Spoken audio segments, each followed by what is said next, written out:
Ever since Assassin's Creed started leaping around in time and space, there has been a long-standing itch to see an open-world stealth action game set in feudal Japan. Consider that itch sufficiently scratched with Ghost of Tsushima.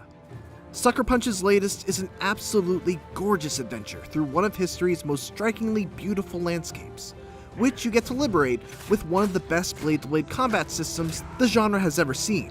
There are some stumbles when it comes to stealth, enemy AI, and a few general minor frustrations, but for just about every moment where Ghost of Tsushima falters, there are plenty more where it soars.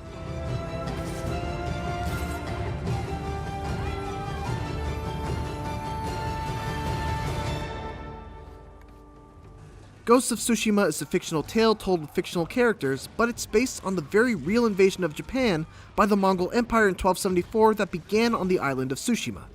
You take control of Jin Sakai, capably acted by the man in the high castle's Daisuke Tsuji. He starts off as a samurai before a disastrous defeat quickly teaches him that perhaps the honorable but restrictive ways of the samurai code might not be enough to deal with this new existential threat. Ghost of Tsushima revolves around this inner conflict as Jin's formative teachings push up against his need to save his homeland at any cost.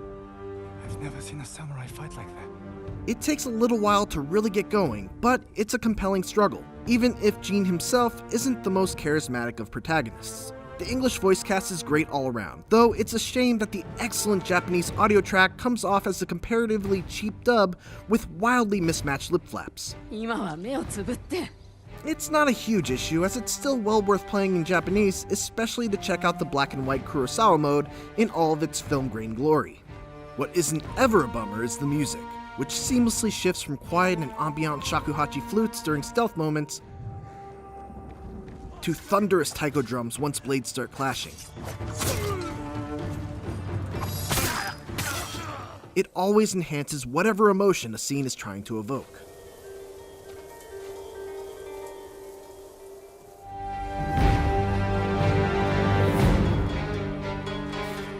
Ghost of Tsushima's combat is like a witch's brew made with bits of the Batman Arkham series, the pre-Origins Assassin's Creeds, Sekiro Shadows Die Twice, and the entire library of Kurosawa films. And as witch's brews tend to be, the result is magical. From the outset, it's pretty basic. Light attacks, heavy attacks, a block button, a dodge button, etc., all stuff that will sound familiar. The glue, though, that holds this combat system together and allows it to remain interesting the whole way through is the addition of stances, each of which is suited to deal with a different weapon type. Also, when stance can do this. Shawn Michaels would be proud. When it's at its best, combat in Ghost of Tsushima is fast, chaotic, tactical, and feels true to the fantasy of being a lone, hyper-skilled but outnumbered samurai. The little touches also go a long way toward combat's exquisite feel, in addition to bringing a little bit of visual spectacle. You barely see the on-screen HUD, and the camera always stays really tight so you can get a close-up view of the action. Enemies have clear audio tells so that even if you can't see them, you know when to dodge or block. And fatal attacks often end like this. That's the last of them. It's over. But the most rewarding part is that there's no traditional level-based stat progression, which is great, and here's why. When you get stronger in Ghost of Tsushima, it's not because invisible numbers went up and now you deal more damage and take less when you're hit. It's because your techniques got better and now you have new, better ways of dealing with tougher enemies, like blocking attacks that you couldn't block before. Learning to use those techniques effectively feels awesome. As a result, you won't ever run into that problem of wandering into an area or taking on a quest that you're underleveled for because you haven't done enough grinding. You'll never get one-shotted by an archer who's 5 levels higher than you, or have to spend 5 minutes chopping down a sword equivalent of a bullet sponge. This system really impressed me because Ghost of Tsushima's difficulty always managed to feel appropriate no matter what point of the campaign I was at. Enemies do get tougher, and you do need to improve your gear by upgrading your sword, armor, and charms to meet the difficulty curve. But the stat improvements from gear always felt secondary to the skills that you accumulate, and the challenge always felt fair, even when I bumped the difficulty up to hard mode, which makes enemies more aggressive, but it never took away from the lethality of my sword.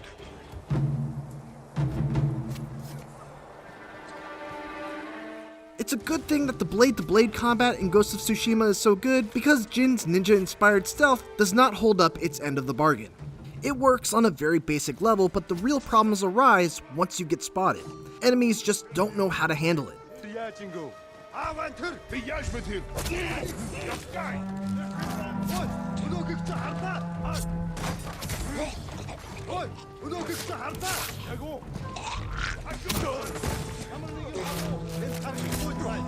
It's like if you do anything other than just fight once you break stealth, the AI just throws up its hands and shrugs. Jin's stealth tools are also very rudimentary and don't allow you any sort of creativity that might make stealth a little more exciting.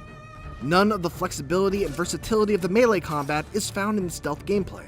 Fortunately, Ghost of Tsushima offers a way to make going loud right out of the gate just as advantageous as picking off a handful of enemies unnoticed, and it does so in the best possible way, by staying true to its samurai cinema roots.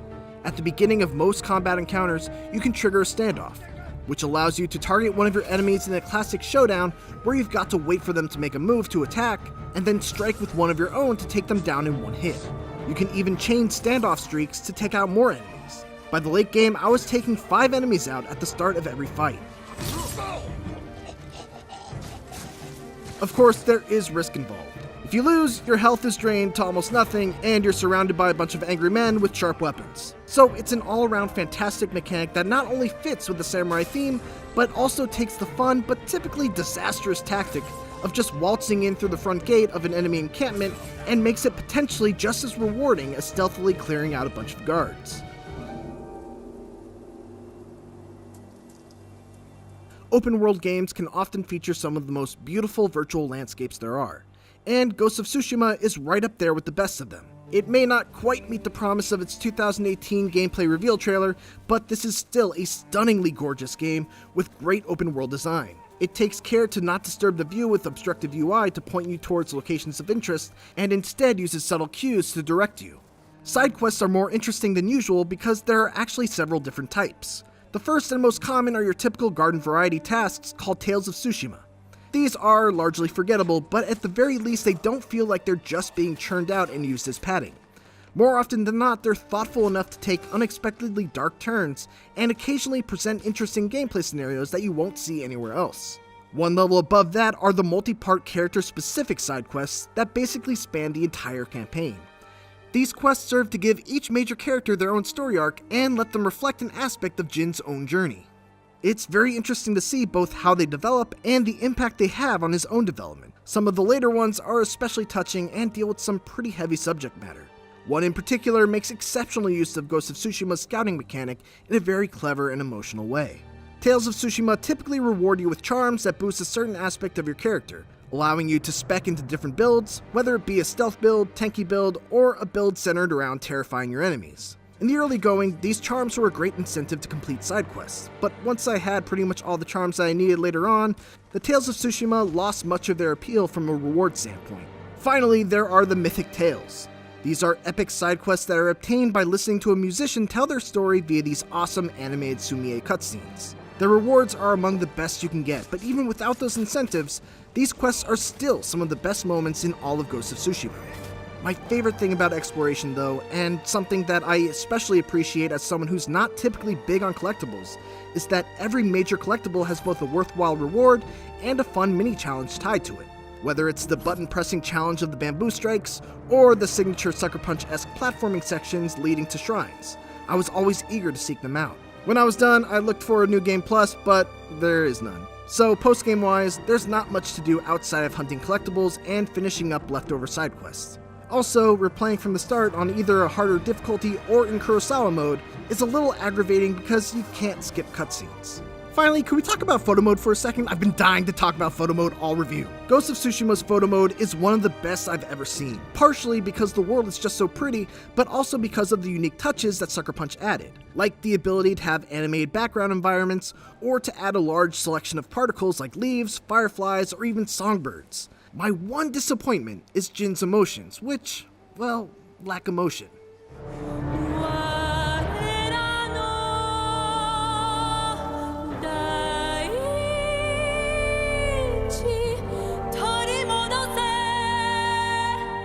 Ghost of Tsushima is an enormous and densely packed samurai adventure that often left me completely awestruck with both its visual spectacle and excellent combat. By steadily introducing new abilities instead of stat upgrades, its swordplay manages to stay challenging, rewarding, and fun through the entire 40 to 50 hours that it took me to beat the campaign.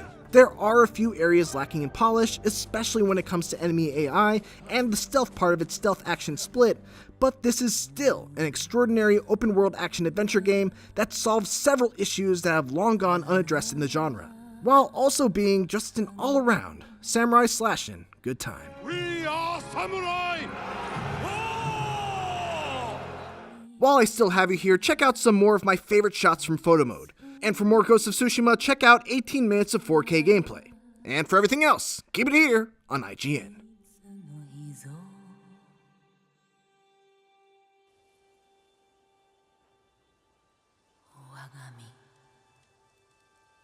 真実となる